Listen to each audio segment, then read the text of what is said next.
brand is Clowdus. And as far as clothing goes, I just wanted to wear something that stood for the underdog, the person that slept on, the person that's grinding, the person that aspires for more, the person who's a student of life, because those are all the qualities that I try and bring to the table. You deserve to be who you were meant to become. And I think it's being more process-driven than prize-driven. I think almost being detached from the results is a very strong way to stay in your process and understanding that you are constantly becoming who you're meant to be for the next. Hey, what's up, everybody? Welcome to the magical musical podcast today. Hey, listen, we have our background track. Every superhero needs to have a soundtrack, and this is our soundtrack. We've got Huey Lewis in the News, we've got David Meltzer, we've got Lacey Book, and we have an amazing guest, Hunter Clowdus, here with us on the podcast. Thanks for joining us. Dude, this is quite the setup we have here. I absolutely love it. This is amazing. Well, we were outside earlier, but the music, as you can imagine, is a whole nother level. Yeah. Yeah, they're just bumping it. They are. Yeah. They are. They're Showing up for us today. See, they got you. We're trying to get the tracks timed right. Just perfectly. And I hope that the volume is just perfect for all of our listeners. It's kind of like a baseball game where you get to ask the guest, what do you want your music Walkout music. Superhero music. Absolutely, yes. I'm gonna list in. I'm gonna switch things up a little bit because everybody may know you from seeing you on their televisions, being entertained by you. Today we're here to meet Hunter Clowdus, the human being, and so I'm gonna start out with what, as you navigate, other than your golf score. What is it that, as you navigate this world, what are some of the things that you worry about, that you are concerned about for maybe your fans, the youth? What are some things that you look out at the world and you're like, man, we better get some of this stuff fixed? Oh, that's such a great question. and one I think that hopefully people appreciate my answer, but one I think people need to ask themselves and come up with their own answers, which is, side note, a brilliant thing that I think you can really exhaust all of the value out of podcasts by not only listening to the guest response, but formulating your own. I think it creates a lot of positive neural pathways, if you will, that can allow you to even grow that much more. I think perspective is key. And I think as we are all chasing scaling and more, if we perhaps can approach some things with an addition through subtraction mindset. So understanding that more isn't always the answer. As a matter of fact, if my hands were filled with something and you had something to offer me, I couldn't accept it. And it might be better what you're offering me, but I can't accept it. So understanding that relationships and jobs and events and occurrences that we go through are for the present to be appreciated, potentially to extrapolate lessons from. But it's so important that we stay super present. And I think especially as we are living a life half in person, half through a screen, that we still strive to have real relationships with others, but also with ourselves. And we can get so caught up in what we post and how we color grade it or the filter that we use that we can almost create this false sense of self. We got really deep really fast. But that is something that I think is important to strive for. Again, to reiterate, building a real relationship with yourself, keeping great perspective, and understanding the concept of addition through subtraction. Well, I think that's really powerful, and I love the idea of perspective being key, because perspective is everything. But I would add to that, it's also understanding that other people have different perspectives. Yes. And I think that a lot of people go through life, and you're working on that relationship with yourself and trying to understand your perspective and where that comes from. And oftentimes we forget to look at and understand that other people have different perspectives for different reasons. So how have you applied that in your life? Oh, so good. Yeah, I think it goes back to communication and understanding that how you perceive things, so from your specific lens, is very different than how others perceive even the same event. You know the game telephone?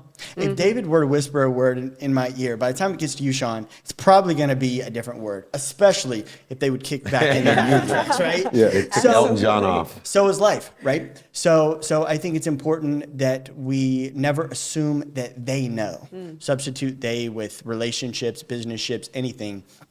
And we make sure that we do a proper job explaining from our end, but also understanding from their end. So it's a two-way street, and never listening to respond, but trying to listen to understand. Oh, I love that. Well, I've noticed a couple things in person. I mean, everyone's seen your #1 Netflix show and know what a great entertainer you are, actor that you are in. I know what a great speaker you are. But two things I noticed being up close with you like this is, one, I would never realize how beautiful your eyes are. Well, that blue shirt, it's very, It's crazy. really bringing those But eyes even out. when he talked about the telephone game, I never noticed how tiny your ears are. Bro, those are the tiniest ears I've ever Yeah, seen. thanks, David, for reminding me of the things I got I bullied did. on This is growing good. up. This is good. Oh, you got bullied on that? Yeah, but What can should I tell people? This is a good thing because your ears never stop growing. Yes, dude, I was about to say the same thing. My mom told me that as a kid. Yeah. And I still use that to this day. That was going to be my So response. So they're going to be tease me. perfectly sized. People Yeah. tease me about having a big nose. People tease me about having a big nose. My mom told me, just tell me you have a small face. It's all perspective. Perspective. Exactly. Perspective. All right. So I have to ask this because I always find this so interesting. When people are addicted to golf, Yeah. right? It's an We're interesting. going there. We're going Oh, we're going there. Yeah, we're going there. Okay. I'm getting emotional.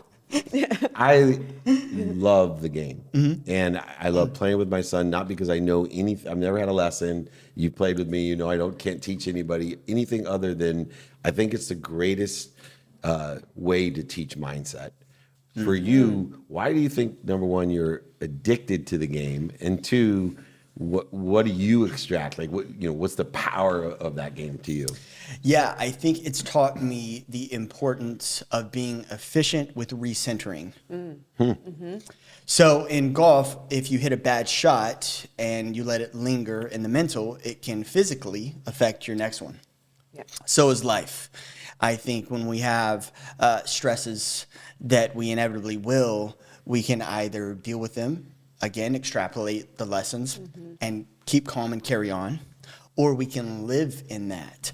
I think there's something really fantastic about knowing that we can create these narratives around the truth.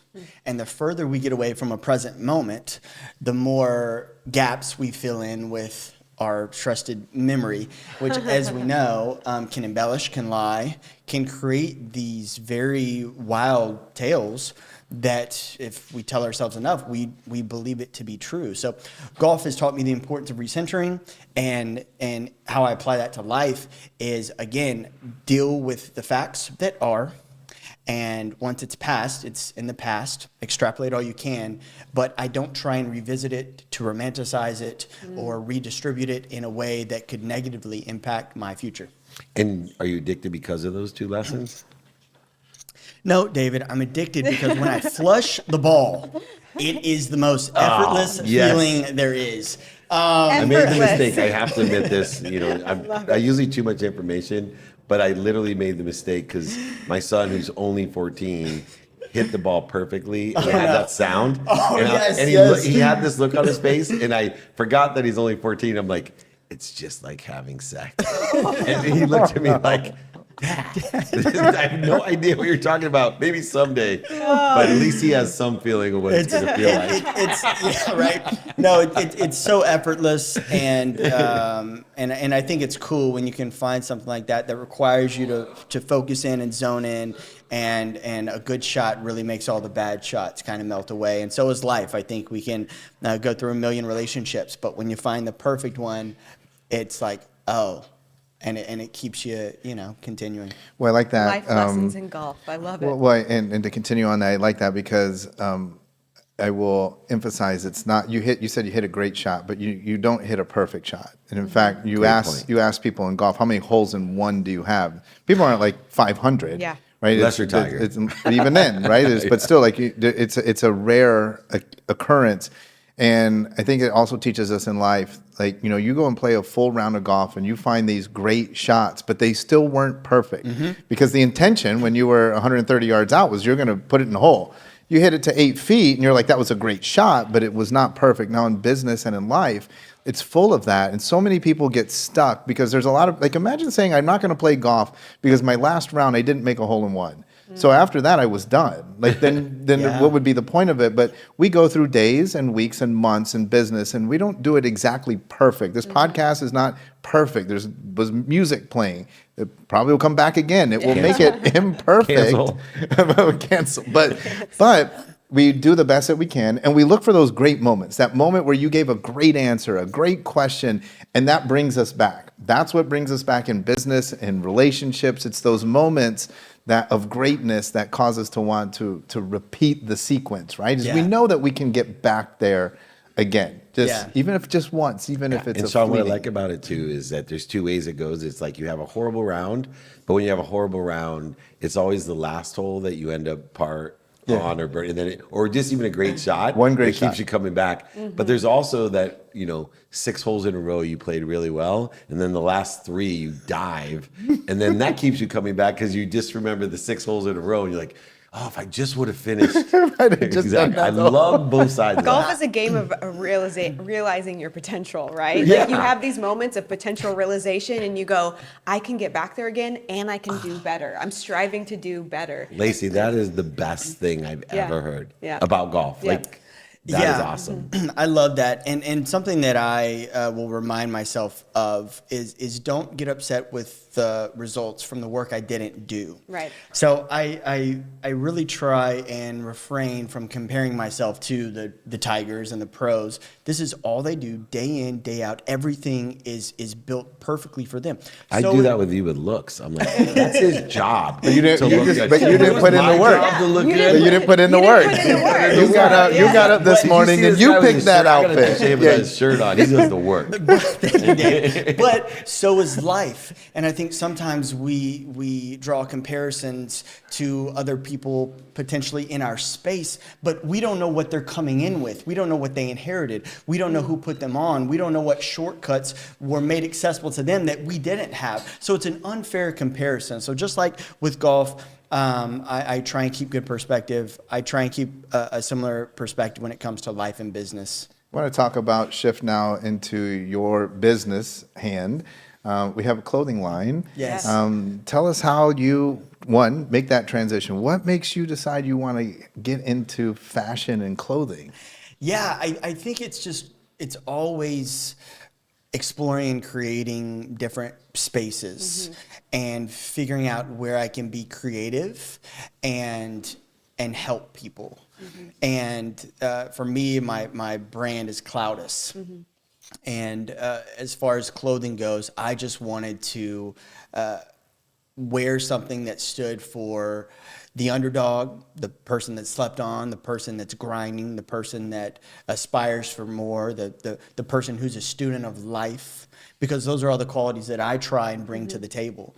So it started with that, and then it's kind of grown into, okay, cool, I'm into golf now. I'm going to do like a little golf line. I'm going to do a little this, a little that. But I think it all stemmed from just being curious as to all of my potential in so many different areas and being fearless in that. So whatever you want to get into, it doesn't have to be clothing, but if there's a little itch, like scratch it, like go for it, like try it, fail at it, learn from it.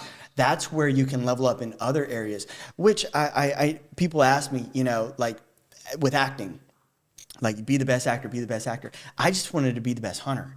I just wanted to be the best human because I knew if I focused on being the best human, that 5 years after the show took off, I could be at SoFi rocking with you guys and carry a podcast, no sweat. Right. Had I just focused on being method and being an actor, I mean, I might be a goofy human being, or perhaps goofy isn't the right word, but an untrained, that's better, an untrained human being. So again, I've always just trusted that my skill set would be able to fill in any space as long as I focused on the character traits and the roots of everything. So nothing in particular about clothing am I like waking up like, man, I want to do new clothing. It was, I might learn something in that area that would then make me a better friend, would then make me better as a guest on a podcast. So it's always been holistically about the growth as a human being opposed to one specific area. Because my job at the end of the day, it's not golfer, it's not actor, it's human being.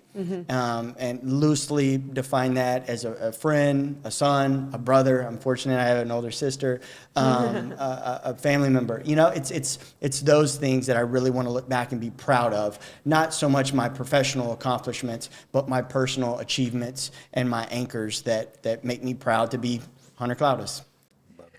You said something very interesting that I love, and you said you trusted your skill set to take you into all of these different things. And I think a lot of people struggle with staying in a space of trusting themselves. Yeah. And so I want you to talk a little bit about how that served you and how you really learned to trust yourself, because it is about trust for us to be able to live up to our potential, right? Yeah, so one of my, I guess my slogan or catchphrase for my brand is you deserve to be who you were meant to become. And I think it's being more process driven than prize driven. I think almost being detached from the results is a very strong way to stay in your process and understanding that you are constantly becoming who you're meant to be for the next opportunity. So it's kind of just leaning into the failures, leaning into the unknown.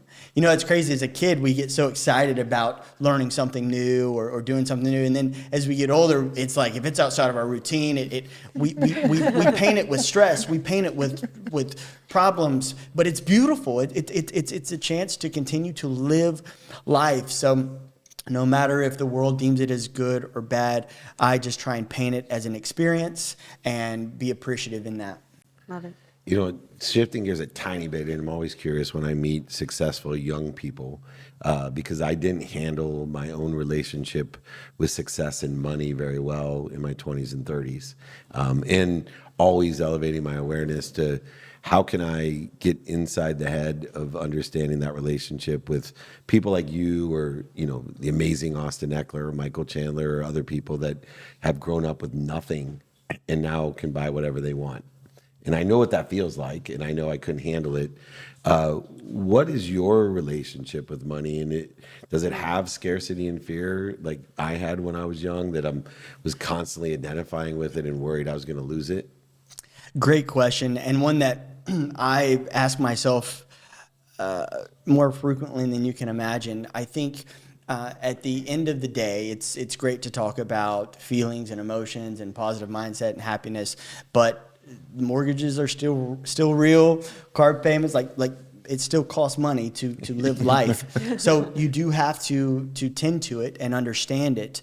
Instead of trying to have a figure that I'm going for or something where like, man, when I get that, I'll be good. I think it's more, and this has come from maturing, but I think it's really appreciating the moments that life has to offer, understanding that there are highs and lows. Money comes, money goes, and trusting it. I think it goes back to building that self-belief where if I become the best human that I possibly can, my skill set will be enough. I'll be enough. And trusting that. And I think trust is a skill, therefore we can develop it. And how you develop something is through practice.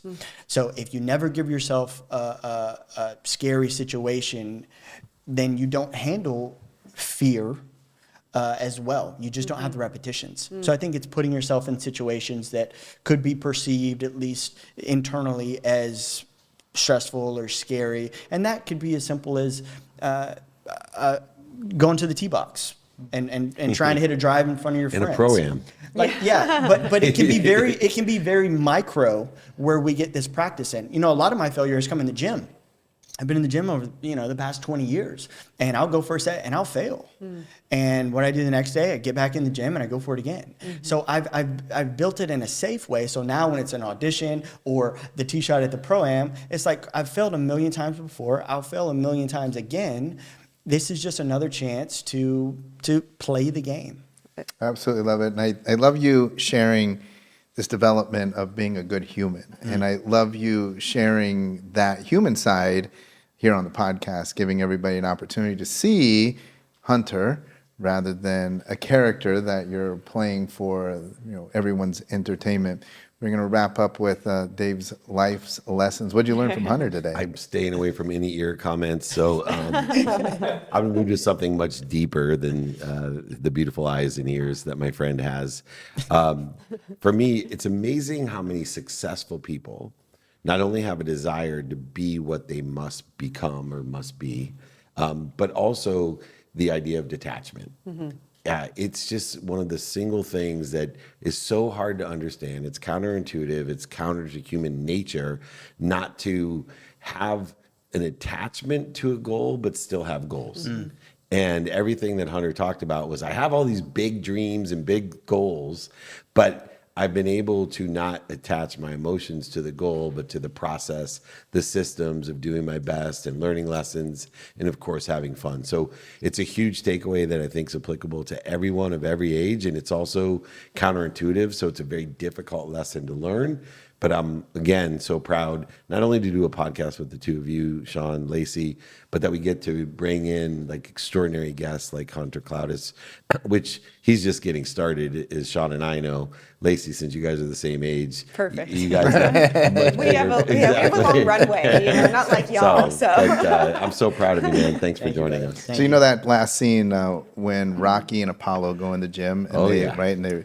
So I just want to let everybody know that I have, at 52 years old, challenged Hunter, Michael Chandler, and my good friend Christian Goff. This is official. They've accepted. We just got to get we've got to get the place, the time and place. No cameras, but I'm just going to take them out on the golf course and whoop on them like you would not believe. I will keep score. I hope you're ready, buddy. I will keep score We will and keep play score with with Miles. you. Yeah, There you go. I'll play with Miles right in front of you guys, and we'll watch the approach shots come. That's a great bet. All right, everybody. Thank you so much for joining us here on the podcast. Make sure you tune in next week with a brand new episode.